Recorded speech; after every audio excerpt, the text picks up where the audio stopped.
Selamat sore, Bung Firdaus Ilyas. Selamat sore, Bung Meldi Rendra. Ini urusan daging ini kita ingat orang Madura bikin. Orang Madura satenya daging apa ayam ya? Ayam yang kebanyakan ya. Dia tuh daging ayam dan daging kambing. Dia jarang daging sapi. Jarang ya. Ini sate Padang berarti ini ya. Jarang. Sate orang Awa ini. Ajo ini, ajo. Ajo nih. Ini dulu sate Padang ini kan enaknya karena si sapinya itu lokal, makan rumputnya rumput Indonesia, Bung Firdaus ya. Tapi sejak sapinya makan dedak ya, makan rumput Australia dia. rumput Australia ya. Jadi memang beda rasanya gitu. Nah, tapi ini problem di Indonesia ya, dengan begitu luasnya area Indonesia ya, juga savananya luas ya. Kalau kita lihat di Nusa Tenggara ya. Flores NTT gitu, di Lombok juga ada sebagian. Itu savananya luas sekali, luas dan bisa kalau kita suruh siapa yang punya modal bikin sesuatu di situ, satu pulau dikasih, saya kira itu jadi ya. Tetapi ironinya di Indonesia kita tetap impor daging sapi ya, Bung Pedas ya. Ini ironi yang betul, memperlihatkan memang bangsa ini memang kekurangan dalam pengelolaan potensi-potensi yang ada, Bung Pedas. Kalau bicara daging sapi, bicara daging ya mau daging sapi kayak daging kerbau atau daging ayam gitu ya. Kita kapan ya Hari Raya Idul Adha ya? Oh, 3 minggu lagi ya. Akhir bulan ini kita Lebaran Haji ya. Kita akan surplus daging lah. Paling enggak untuk yang di rumah. Tapi kalau kita lihat secara lebih luas, memang kita masih punya persoalan bagaimana memenuhi kadar kebutuhan protein ya, gitu ya. Bahkan kalau kita lihat, Bung Meli, saya lupa, tapi konsumsi daging kita per tahun itu relatif rendah ya. Kita hanya mendapatkan daging itu kalau tidak hanya hari raya mungkin diawali dengan bulan puasa, kemudian munggahan dapat daging, kemudian akhir hari raya kita dapat daging, kemudian kita dapat daging lagi pada Idul Kurban, dan kemudian jarang-jarang kita dapat daging. Jadi konsumsi daging kita relatif rendah gitu. Tapi kalau kita lihat dengan konsumsi daging yang rendah itu saja, kita masih sulit memenuhi kebutuhannya, Bung Meli ya. Jadi beda, misalnya yang setahun itu kalau luar negeri mungkin di atas 10 kg, kita hanya sekitar 5 atau 6, saya lupa ya. Per kapita ya, itu hanya 5 per tahun, jadi relatif rendah begitu. Nah, dengan kebutuhan itu, ya seperti Bung Meldi katakan tadi, kita punya savana yang luas, padang rumput yang cukup banyak begitu ya. Iklimnya dekat-dekat dengan Australia, Nusa Tenggara di sana. Tapi kenapa setiap tahun kita masih kesulitan dalam memenuhi pakan, tidak hanya untuk dagingnya, tapi juga hewan ternak hidupnya. Jadi yang kita impor itu tidak hanya daging frozen ya, tapi juga hewan ternak yang masih hidup, kemudian digemukkan lagi. Bahkan kalau saya ingat dulu di awal-awal dia pasca reformasi ya, kita banyak sekali memberikan insentif semacam bantuan sosial dalam skema pengembangan ternak, budaya ternak, Bung Meldi. Nah, kita di daerah mulai di Sumatera, Kalimantan itu dapat ternak, entah itu kambing, entah itu sapi, entah itu ayam. Nah, cuma kalau kita baca lagi, ini pelajaran lagi sekali lagi, membuka luka lama, tapi dalam konteks perbaikan gitu. Ternyata banyak dari program-program itu yang disimpangkan. Sapinya mestinya dapat sapi grade A, diberikan grade C yang kurus, yang penyakitan. Atau misalnya dapatnya satu keluarga, satu desa itu sekian ratus, tapi dipotong sekian, hilangnya entah nggak tahu disunat bagaimana gitu. Dan kemudian juga kita ingat berikutnya setelah belajar dari kasus itu zaman Pak Tiar Kamsah ya, walaupun dia diseret untuk kasus yang lain, tapi ada beberapa kasus bantuan sosial untuk ternak sapi yang jadi pesakitan korupsi begitu. Dan kemudian kita masuk lagi ke sini, oh ya, pengembangan ketahanan pangan ya, masuk di era Pak SBY gitu. Nah, di era ini kita juga ingat gitu ya, ada juga skema, ada Kementerian Pertanian gitu ya, kemudian memasukkan impor, dan saya pikir ini juga pelajaran yang sangat berharga, menyakitkan buat kita gitu ya, pemimpin kita gitu ya, petinggi partai politik ternyata juga terlibat dalam skema manipulasi atau korupsi pengadaan daging impor atau daging sapi dan seterusnya begitu. Terus terbawa ke sini, kita tidak bisa memenuhinya gitu. Nah, kalau kita lihat gitu ya, memang satu yang seperti yang dalam video-video sebelumnya, kalau kita bicara rente pangan gitu ya, daging sapi juga tidak terlepas dari rente, baik itu daging sapi, daging ayam, bahkan daging kerbau gitu ya, itu juga dalam skema-skema rentenya gitu. Nah, kita coba lihat ya dari neraca, terutama neraca impor daging kita. sama 2005-2022 gitu ya, kita memasukkan sekitar 2,5 ton daging gitu ya. Mulai dari AS0201, 0202 sampai AS0206 itu turunannya, itu yang paling besar begitu. Dan nilainya sekitar hampir 8 miliar US dollar gitu.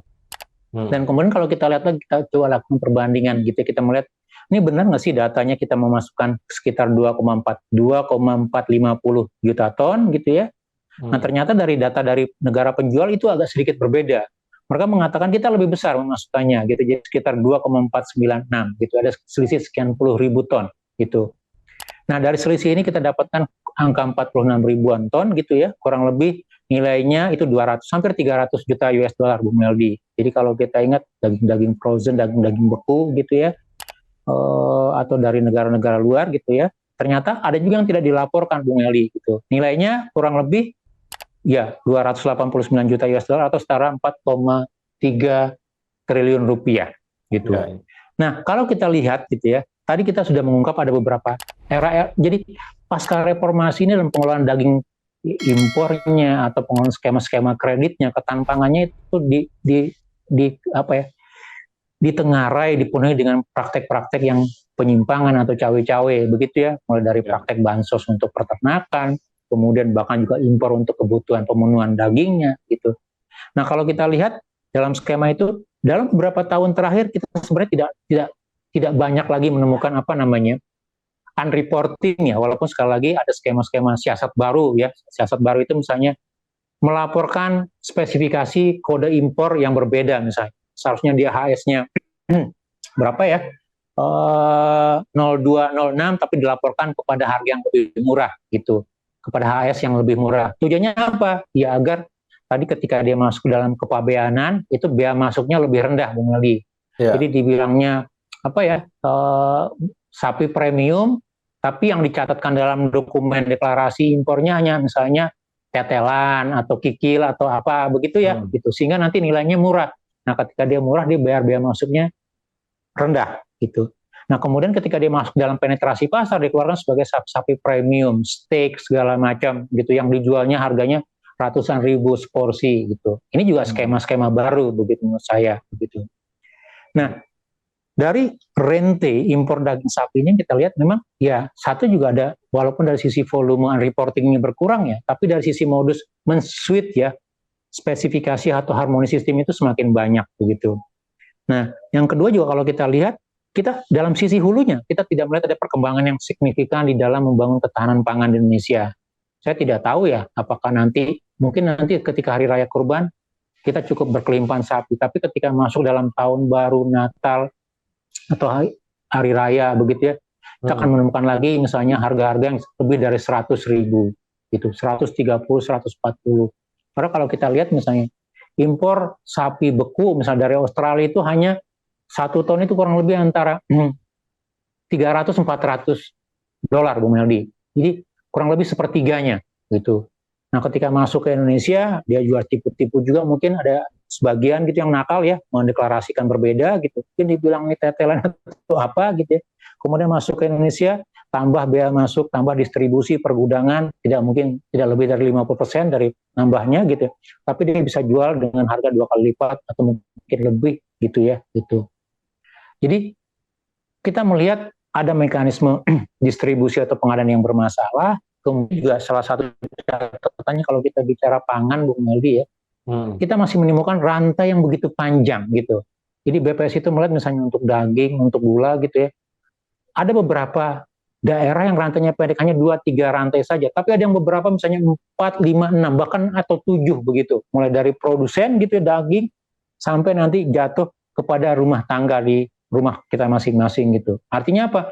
Middleman inilah yang mendapat bagian-bagian dalam skema rente tadi gitu. Jadi wajar kalau dikatakan walaupun harga impornya murah gitu, sepertiganya, tapi ketika masuk ke pasar ya di atas 100.000 juga begitu.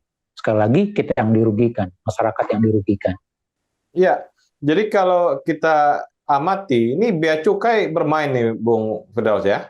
Iya, kalau kita lihat ini salah satu saya mikirnya ini sebagai bagian dari kelemahan ya. Jadi kalau kita katakan deklarasi ketika barang masuk kontainer gitu ya. Kalau impor daging ini biasanya kan lewat kapal ya, jarang yang lewat pesawat gitu. Jadi manifestnya di Belawan, di Tanjung Priok, atau di apa namanya pelabuhan di Jawa Timur di sana, atau di Sulawesi, atau di Kalimantan, atau Sumatera begitu. Nah memang kadang-kadang deklarasinya ketika diperiksa itu saya tidak tahu ya. Padahal kan seharusnya di sananya dokumennya lengkap, begitu benar, begitu deklarasinya dari custom negara penjual. Ketika masuk ke sini bisa jadi dia berubah, Bung Meldi. Dikatakan tadi ini barang premium di sananya, kemudian di sini ada dokumen berbeda lagi misalnya. Jadi ya artinya kewajiban kenegaranya lebih rendah gitu. Atau deklarasi volumenya, mestinya dikatakan sekian ribu ton, tapi ketika masuk ke sini menjadi susut sekian ton gitu. Nah pertanyaannya kenapa itu terjadi? Gitu ya? Apakah kelemahan sistemnya atau pengawasan yang buruk? Bisa jadi iya gitu. Dengan kesanggihan alat pengawasan segala macam, tapi ya selama itu yang mengelola manusia gitu ya, bisa saja tergoda mendapatkan, Pak, nanti Bapak per kilonya saya kasih 10 perak atau 50 perak. Bayangkan, ribuan ton, atau setahun itu ratusan ribu ton. Artinya bisa jutaan kilo kan? Nah, jutaan kilo kalikan sekian rupiah, siapa yang tidak tertarik? Siapa yang tidak menitik air liurnya ketika mengatakan setahun Bapak dapat segini loh.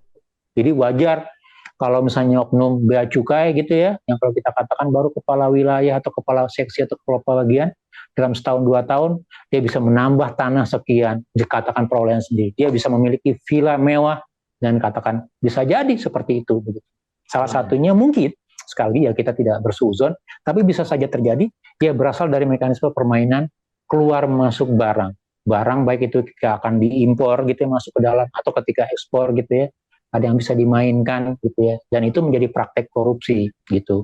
Jadi ini juga mungkin menjadi catatan ya. Jadi buat Ibu Sri Mulyani kalau kita bicara rente impor pangan gitu ya, kita melihat hampir semua pangan. Ini baru dari sisi kita mengimpor, Bung Meldi.